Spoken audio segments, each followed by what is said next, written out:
How would you define Scientology?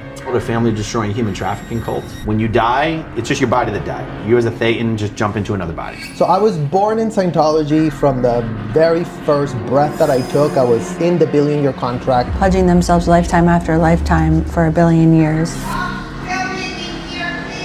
Pat Harney, you gotta relax. This is public, right? You open it up, all are welcome.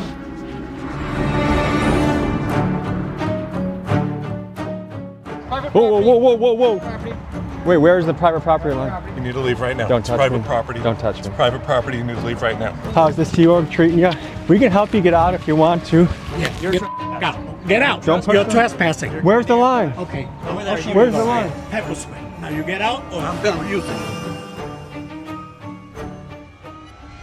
Before I begin exposing one of America's most notorious cults and reveal to you what they do behind closed doors, first let's get you up to speed on what this religion is. Scientology is a religion that was started by L. Ron Hubbard, a man who also happens to have the Guinness World Record for being one of the most published science fiction writers of all time. It's a bit of a complicated religion, so bear with me, folks. It's based on the premise that a galactic overlord named Xenu brought billions of beings to Earth millions of years ago, chucked them into volcanoes, exploded them with bombs, and created creatures called Thetans, which essentially is this invisible spirit that attaches itself to you and is responsible for all of the negative things in your life, ranging from anxiety, addiction, emotional pain, and more. And the only way to remove these pesky Thetans from your body is to follow L. Ron Hubbard's foolproof process. His methods involve paying boatloads of money to the church for courses called auditing classes, and even signing yourself up for a lucrative billion-year contract to the church. This cult has a shocking list of charges against it made by former members who allege the following. From the age of 2 on, you sometimes saw your parents only once a week. Yeah. I remember we had one nanny. She was like 16 years old, and she was like stuck with like infants. Like, It was, that whole thought process pretty much just stopped at the point where I was like, I don't know what to do about this. In order to investigate this religion for ourselves, we head to Scientology's 2 main hubs, Clearwater, Florida, and Los Angeles, California. What we find is a world guarded by secrecy. We have numerous clashes with church security, we hear heartbreaking stories from former members who were born into the religion, and we observe how Scientology has put a stranglehold on the city of Clearwater. Folks, truth is the most powerful weapon we have against lies, manipulation, and corruption. This is what Scientology does not want you to see. Folks, before I stick my boot up Scientology's ass, I got an announcement for you. These sweatshirts that have sold out many times, we finally restocked. We also have a gray version right here, a new colorway, and also one of my favorite t-shirts we ever made from the Underworld collection on the website, TommyJMcGee.com. See you guys there.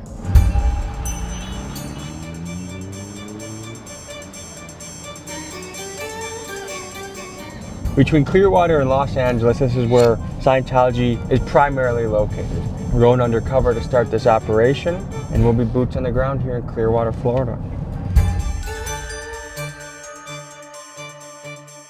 These guys get $50 a week. Yeah. They need a union in Scientology, huh?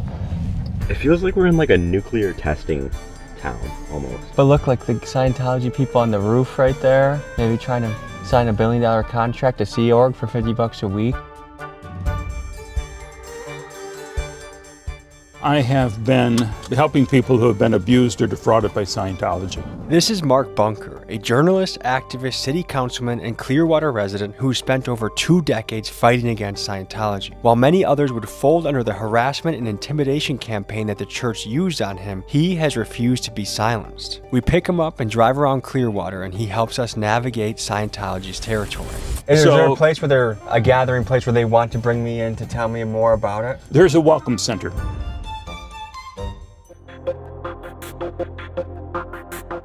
This is the Hacienda Gardens, and this is where the Sea Org members live. They sign a billion-year contract to work for Scientology. The trees are going to cover up one area, or level until, boom, right here. Apparently, Miscavige lives behind those trees. We would be kept up all night and sleep for a few hours under our desk. Basically, any little sense of joy that you had, there were people marching around trying to take it away. My name is Jenna Miscavige, and I was born and raised in Scientology. and I left when I was 22 years old. This is Jenna Miscavige. She was born into Scientology and is the niece of David Miscavige, the man who seized power of the church in 1987 after L. Ron Hubbard died and has ruled the church with an iron fist, allegedly, ever since. This is kind of like if Kim Jong-un's niece fled North Korea, lived to tell the tale, and we got to interview her. In Scientology, her life was tightly controlled. She endured intense indoctrination, physical labor, and emotional manipulation. Here's what she had to say. When I was 9 years old, I did what Scientology calls a purification rundown, where I had to be in a sauna for 5 hours a day. Yeah, and I would get like bloody noses even, but you have to keep going until you achieve whatever it is they want you to. Like, you have to voice something that's the result of that program, or else you have to keep doing it, basically. Well, my name is Serge. I grew up in Scientology. And after surviving a period of horrific neglect as a child, the church began to groom him to be a rising star of their auditing team. Auditing, by the way, is one of the main exercises of this religion. It's the practice of someone getting relentlessly questioned until they are able to release painful or traumatic thoughts that they may be holding on to, believing that once they do that, they can free themselves of this negative baggage they are holding on to. This is his account of what he experienced.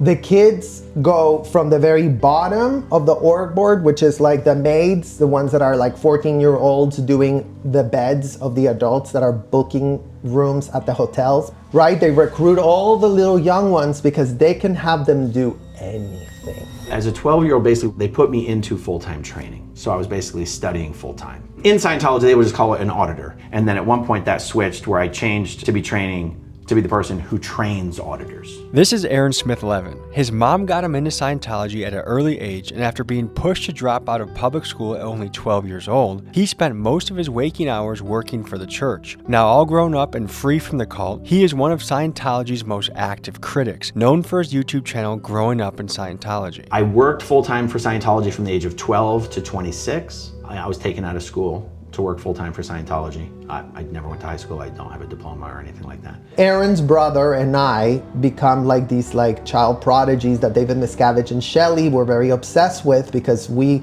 completed the metering course and got a license. We were the first kids that were able to read the e-meter. For reference, an e-meter is a sort of primitive lie detector that Scientology uses during auditing sessions to see if you are telling the truth. If an e-meter indicates to an auditor that you may be hiding something, even your darkest secret, you will be questioned again and again and again until you reveal that thought. Perfectly on a video and get a pass by Shelley Miscavige, which was like the biggest deal in the world at the time. You weren't just born into any family in Scientology, the Miscavige family. Of course, in attempting to get both sides of the story, we sent multiple interview requests to Scientology to speak to David Miscavige or a media representative. But due to the disastrous feedback they get when they do speak publicly, the church quite simply does not do interviews. In fact, David Miscavige has only done one interview with a journalist, with Ted Koppel back in 1992. You realize there's a little bit of a problem in getting people to talk critically about the Church of Scientology, because quite frankly, they're scared. Oh, no. And since then, and for over 30 years, he has been radio silent except for totally scripted and bizarre Scientology-made media that looks like this. Whatever you have heard, if you haven't heard it from us, I can assure you, we are not what you expect.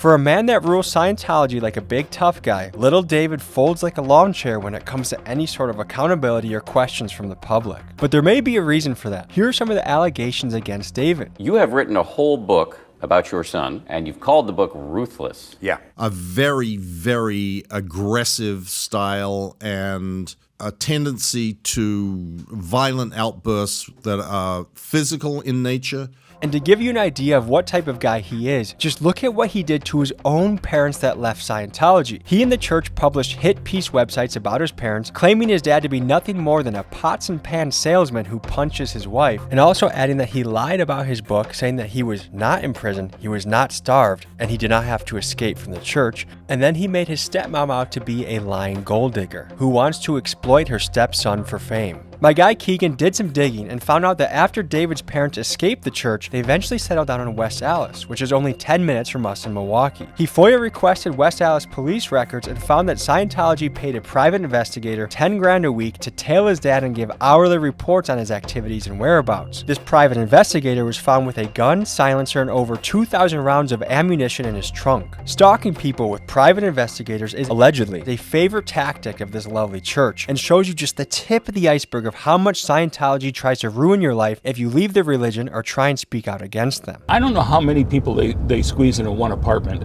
8 to 12, I believe. From the outside, it looks like a normal Florida apartment complex. What they are is 2 and 3 bedroom units where you've got like 4 bunk beds in the living room, 4 more bunk beds in each bedroom. Like you could be fitting like 15 people, easily 15 people into a unit. Like it's illegal. They'll charge you for the apartment, for the food, for this, that, and the other thing. So if you leave, there are people who leave with $100,000 bill or more. So I was born in Scientology. From the very first breath that I took, I was in the billion-year contract wrapped up because my parents had been recruited to go to the AFA. My parents are from North Mexico. I grew up in appalling conditions. In Mexico, the cadet org was disgusting. It was like 100 kids. I remember we had one nanny. She was like 16 years old and she was like stuck with like infants. Like my sister also grew up there. And I remember still like her being in a crib, you know, like with full of urine, like no care for the babies at all. Folks, we gotta emphasize what we just heard because it's so crazy. Imagine this, dozens of babies in a room, many of them crying, needing to be held, sitting in their own dirty diaper, and just one overwhelmed teenager caring for them, allegedly. It's sickening, and the reason, allegedly, this is done is because good old L. Ron Hubbard basically believes that babies should be treated like adults and they don't need any special sort of care or attention. From the age of 2 on, you sometimes saw your parents only once a week.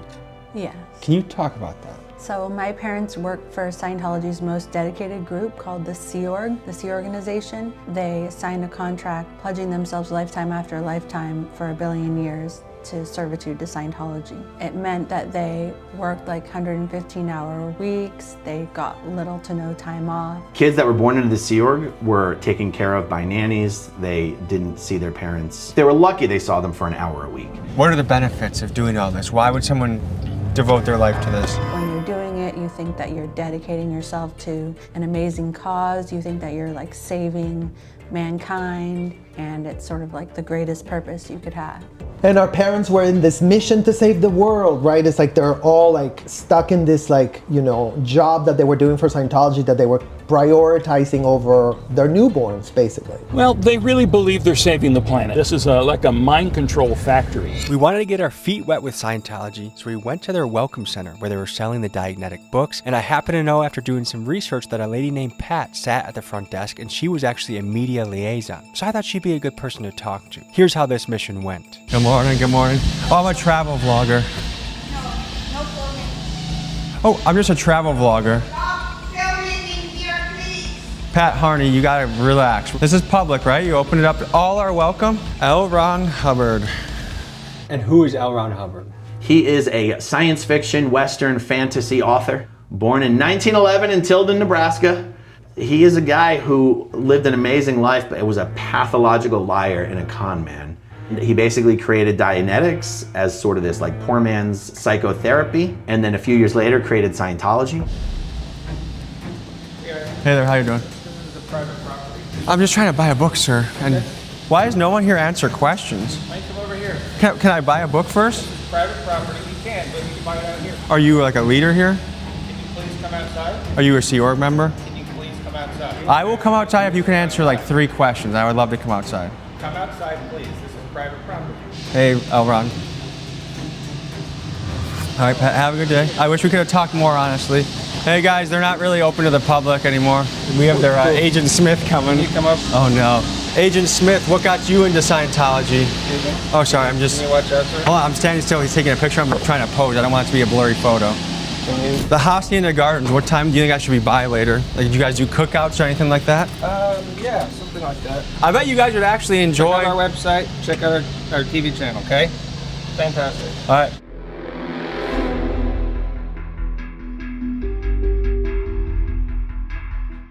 They answer no questions.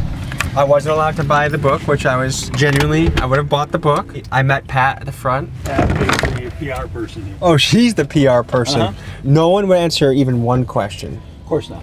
Next, we went to the infamous flag building to see if we could infiltrate and see what was going on inside. Unfortunately, a call to the Clearwater Police Department had already been made, and as soon as I touched the doors, I turned around and saw the police waiting for me. Looks like the police may have been called and are following us. There was a call on a van, a suspicious vehicle, so. A suspicious vehicle? You guys can film all you want, but just don't antagonize them, I should say. Otherwise, they're gonna do a criminal trespass on you. So that means if you step foot on any of their property, you go to jail. It's silly. But right now, I'm really just trying to talk to one Scientology member that'll answer. Good luck.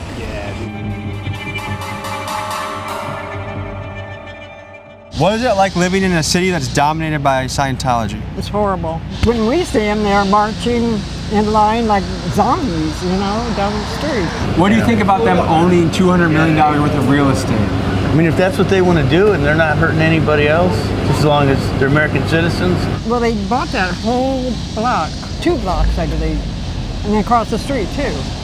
They pay their taxes. They're tax exempt. No, I disagree with that. Elon Musk needs to get on that. It needs to be looked at, investigated, and someone to make a good decision on that, and that's going to be President Trump. Nobody knows anything. Is the town trying to do something to... The commissioners are, but what can you do? Scientology started secretly buying up all the property downtown here in 2017.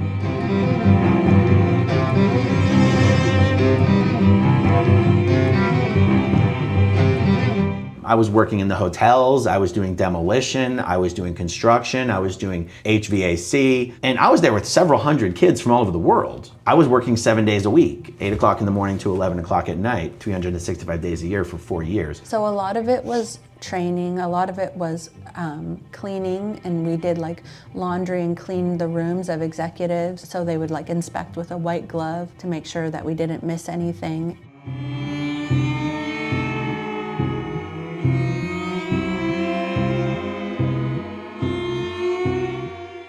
Tom Cruise gives all credit to Scientology for his success. Tom Cruise is Tom Cruise because he's Tom Cruise, not because of Scientology.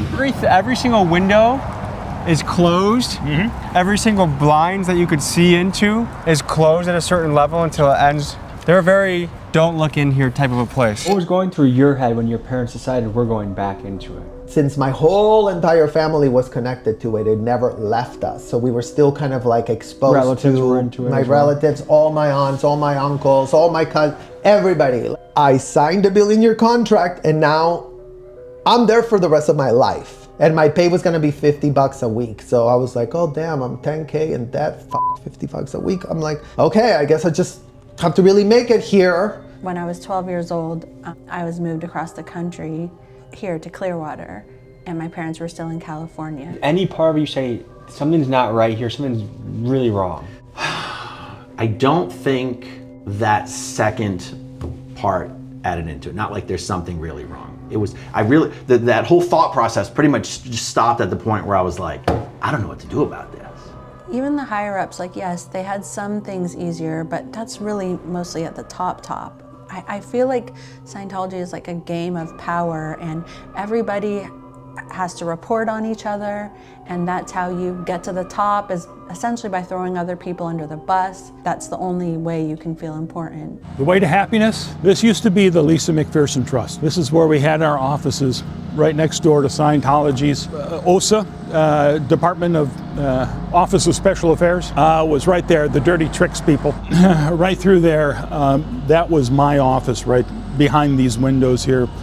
All locked up. They don't want anyone to see what's going on in there now. Now that they know your cameras are here, this entire several blocks of front groups are shut down. One thing that comes to my mind when I walk past all these empty buildings that look like they're fully functioning offices, but no one's here. Right. It's like North Korea. It's like a very staged play that you're a part of. Yeah. Yet when you look, just peek a little bit behind the surface, like there's no one. All the windows are shut. There's no sunlight coming in. There's no one here. Look. They make it look like someone just had a meeting in here, or let's see if there's a front desk right here. This is an office that should be 1, 2, 3, 4, 5. I mean, This is an office that should have at least a front desk worker, if not an employee. None of this has anyone in it. No city on earth feels the negative effects of Scientology quite like Clearwater, Florida. Some fantastic reporting by the Tampa Bay Times reveals how the church has taken over the city. In 1975, the church purchased the Fort Harrison Hotel and made this their headquarters. Over the decades, the church began acquiring real estate at a ferocious pace, scooping up property after property. Since then, they've poured hundreds of millions into more than 200 buildings, owning the majority of the Clearwater downtown. Mind you, this is with tax-free money because somehow the IRS lost their balls when confronting the church, ruling in 1993 Scientology to be a tax-exempt religion. The weird thing is, they've left most of the buildings vacant, turning Clearwater into a sort of North Korean ghost town. The question is why? Insiders speculate it's because they want to show a dominant presence, but the truth is they simply do not have the numbers of people to occupy these buildings, and it's no surprise. Their peak membership numbers were before the internet, but now that their practices are widely publicized, they are unable to recruit new members and are slowly going extinct. But even as a dying empire, they still have a great deal of power over Clearwater, and they are crushing the businesses in the downtown. Just take it from Tony, a local entrepreneur who is facing dire financial circumstances because of the church. So this is obviously our place. We start off with the Nash keys, and between like bureaucracy and stagnation, we had harassing phone calls about us not being part of the community, to get out of the town, even death threats later.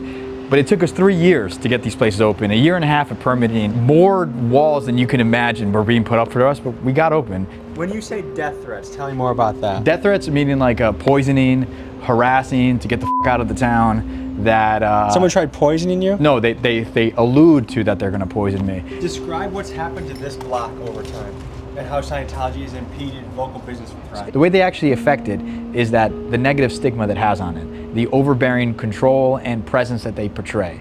They like to portray like a sense of unity that is disheartening to most of the community. Is that their bus behind us? Absolutely. They're more organized than our government.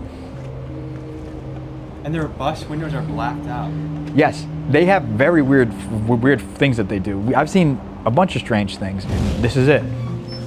It's a two-story club.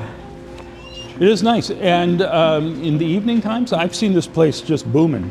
If you want to fight against the empire of Scientology, come into this local business, spend some money, get a cigar, get a drink, and meet this handsome fella right here. Let's take back Clearwater, $1 at a time, like you just said. Do you remember what feelings were going on in your head as a 5-year-old that led to the paint thinner?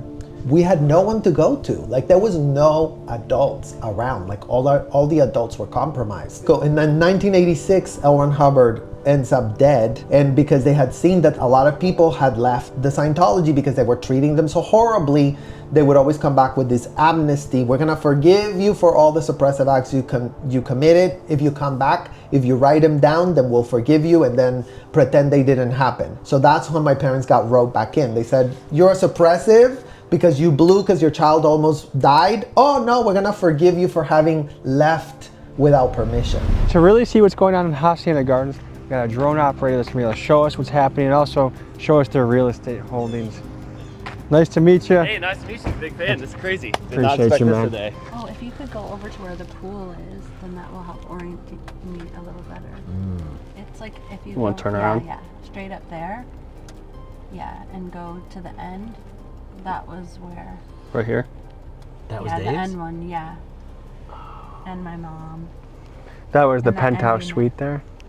It was just 4 condos, and there would always be a security guard posted, sitting across the way looking. It actually won't let me go lower. That's weird. Do you think it's a blocker? That's the only thing I can think of, because they'll let me go up, but it won't let me go back down to where I was. Interesting. It's really odd. And you lived in these apartments for how long?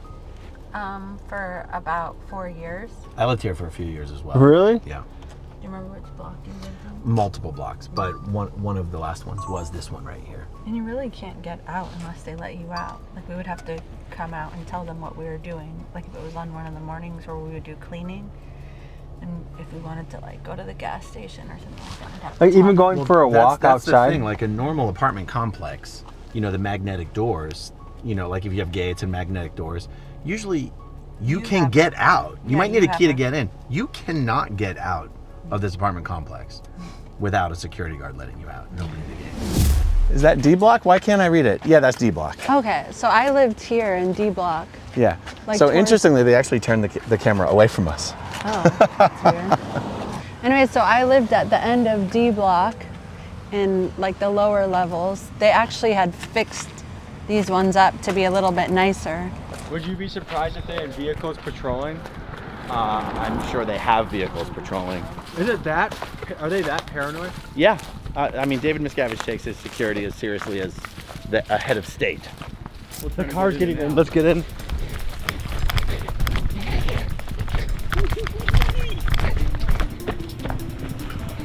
Hey, we got a meeting with David Miscavige. Go.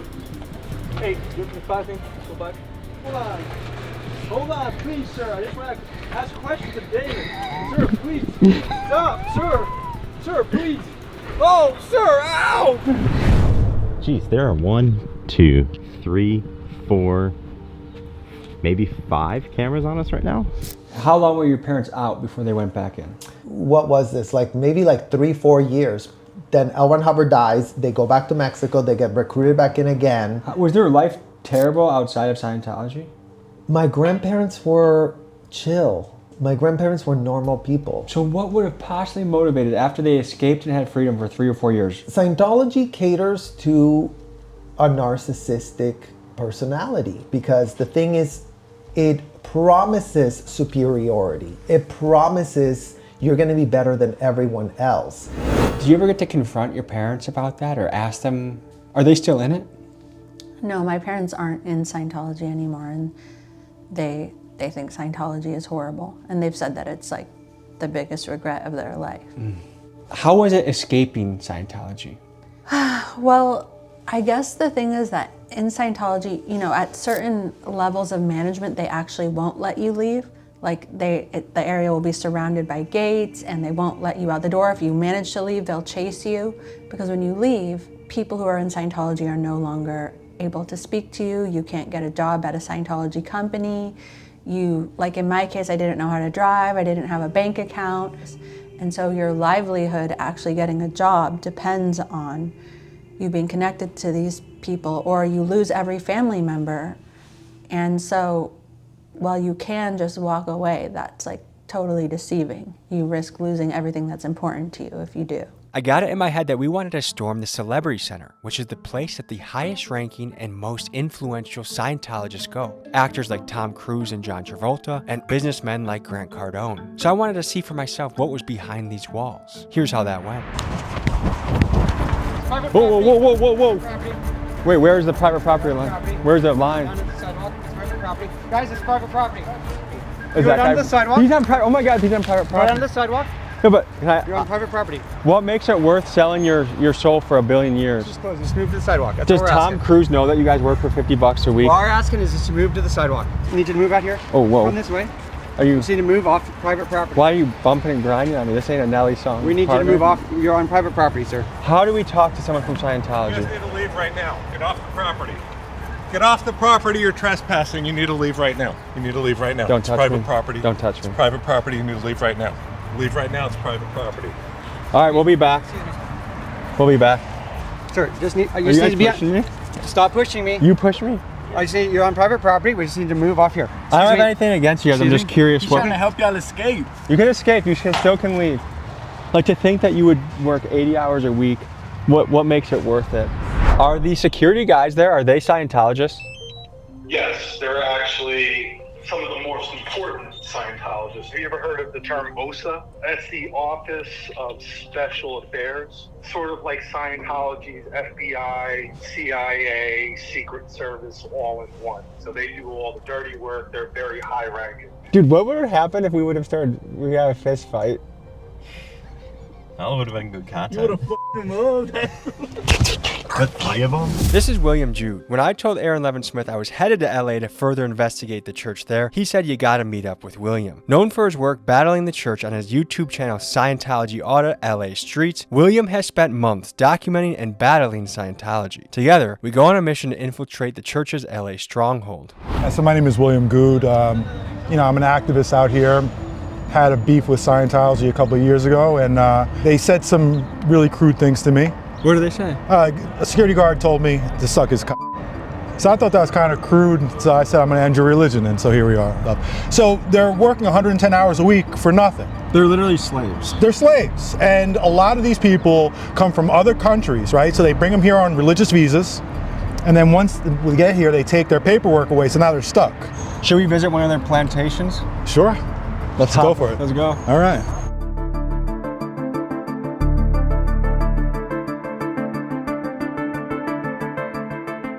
So let's just drive by there real quick so I can just show you how to go about doing it.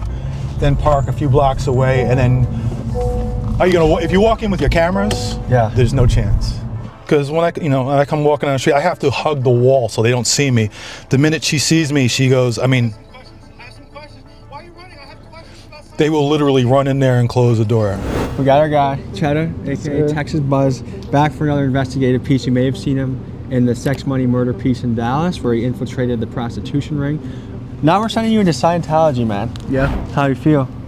I don't know too much about this, so I'm just gonna go in there and be genuinely curious, like what's going on. I think that's the perfect approach. It's gonna be similar to the Clearwater bookstore, so we want to get a fresh perspective. So, Cheddar, good luck on your mission. Gotcha. And no tortas on the way there. Just make it straight to the wall, I got okay? you. Go get him, Cheddar.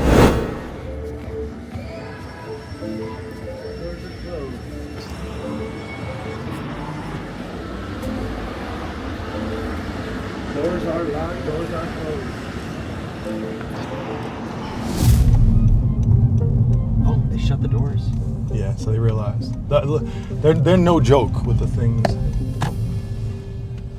What happened in there? No, nothing. They just closed They the closed door? the doors. Did you see him close the doors? No. They already had him closed. They already had him closed. This is Dre. He's one of the editors on my team and has been with us for a few months cranking out videos. In making this piece, we found out that he actually had joined Scientology for about a week. Here's what we learned from him. I'm Dre, and I almost joined Scientology. It was back in 2020 that I took a trip out to LA.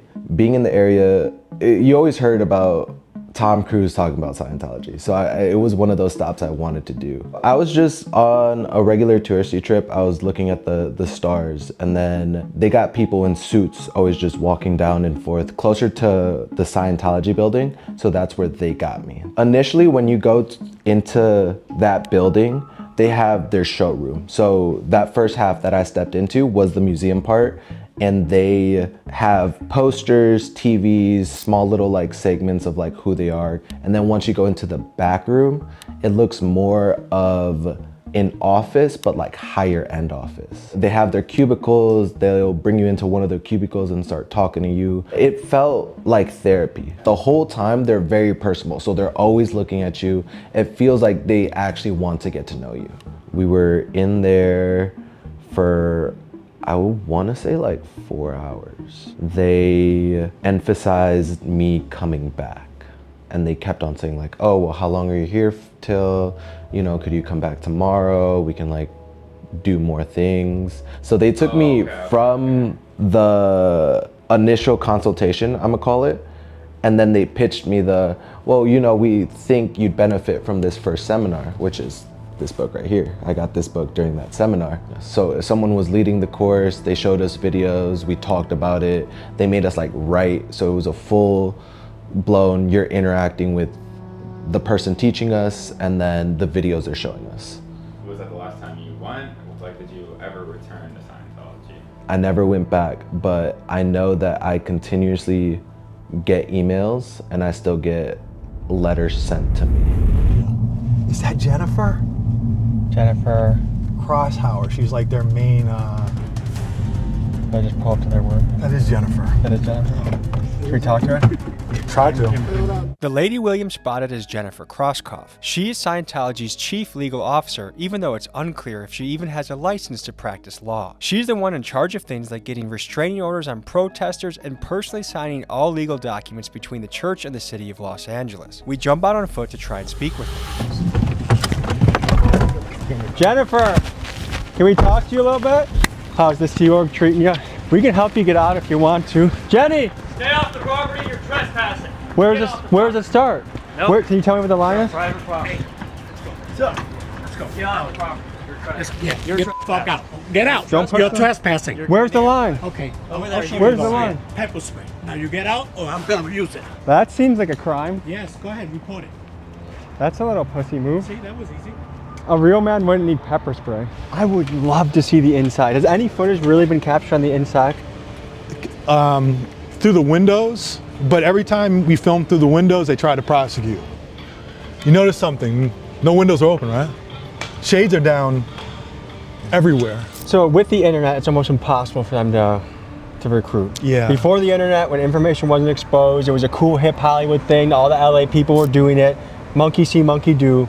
But that ship has sailed. Yeah, the Celebrity Center, the reason they bought the Celebrity Center is that was gonna be their main recruiting spot. That's where all the stars are gonna come hang out, and you know what? I wanna be part of that. That's cool, and they give acting classes there for free? Hell yeah, I wanna go there. Little do you know, it's not really an acting class, you're just being recruited in. But now, because of information, all the younger generation knows. They're like, oh no, that place is a cult. What was the moment that drove you to the point where you said, I gotta get out of here? It's hard to just say one moment because so many things happened throughout my life, so many things that were horrible, so many things that should have been the moment. But it was after a period of time where I had been on a Scientology mission that was in an area where it wasn't as so rigid as the base that I had returned to after, where they weren't letting people sleep. They were like, if you were to fall asleep during an L. Ron Hubbard lecture, they would make you they would first embarrass you in front of everybody by screaming at you, and then they would make you scrub the dumpster with a toothbrush, and we weren't having any time off at all. So it was just getting more and more strict. What made your parents leave? They were at Scientology's international management base, and so they were witness to a lot of things that were going on there, including my uncle David Miscavige, who's the leader of Scientology, like physically beating staff. Like punching him? Yeah, like punching in the face. And my parents themselves were separated from each other for many, many years. This is a loaded question, but do you feel robbed of your childhood? Yeah, actually I do often feel that way. I mean, I don't go around being angry at it all the time.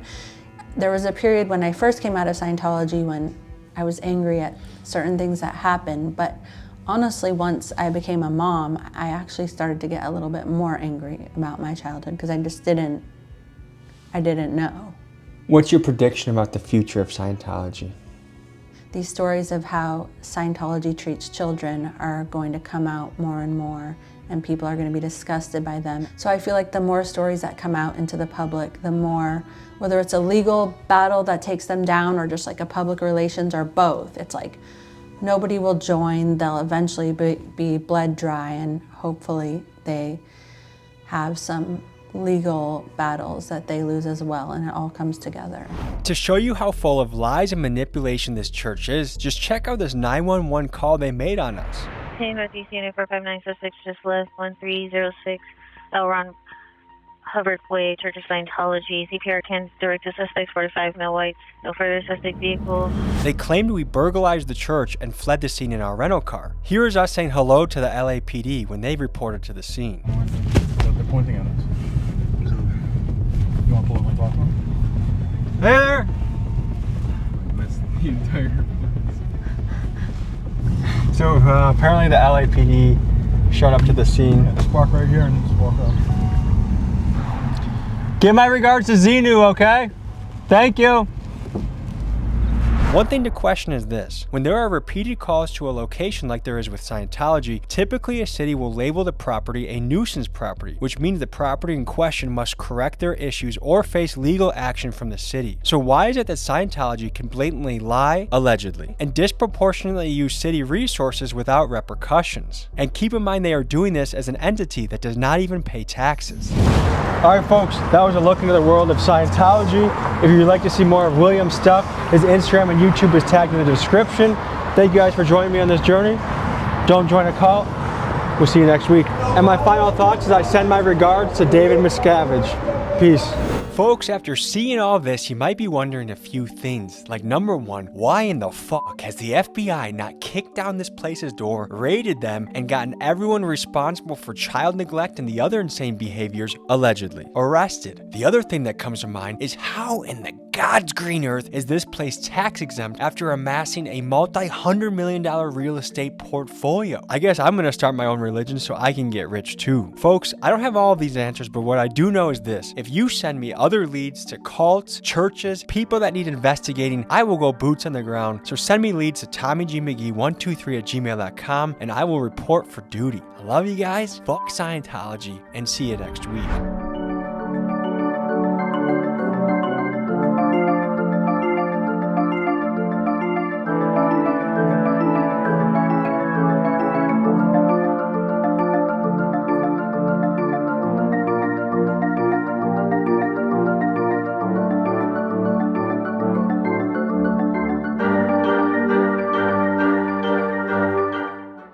Folks, hope you enjoyed this episode. You want to watch another? Here. You want to subscribe? Over here. See you next week.